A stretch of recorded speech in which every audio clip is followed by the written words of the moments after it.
guys, gandang sikat ng araw sa lahat at ngayon po ipapakita ko po sa inyo ang puno ng kawayan na may hitik na bulaklak.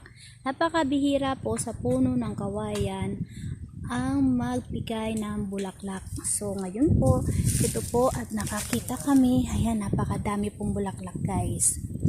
Ito po ang pinaka bulaklak nila. Ayan, tingnan niyo po, ang dami. Ngayon po, kukuha po kami. Ang bulaklak po ng kawayan ay nagbibigay ng swerte sa anumang uri ng hanap buhay o negosyo. Ito rin po ay panglumay o pang halina sa pera, sa trabaho. Yan guys, tingnan nyo naman, napakadami. Yan, PM lang po sa may gusto. Yan guys.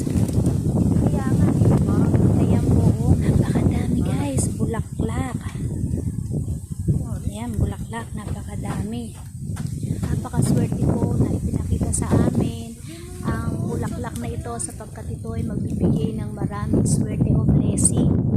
Sa sino mang magtatangan o sino mang magkakaroon nito, maaaring ilagay sa langis, isabit sa loob ng bahay, ilagay sa sukot na pula, ilagay sa harap ng tindahan, at kayo po ay magkakaroon ng iba't ibang blessing. Pasok sa inyo. Tignan nyo po at hitik na hitik, napakadami, grabe, sobrang swerte po namin sa araw na ito. Yan guys, sa mga nagnanais, PM lamang po.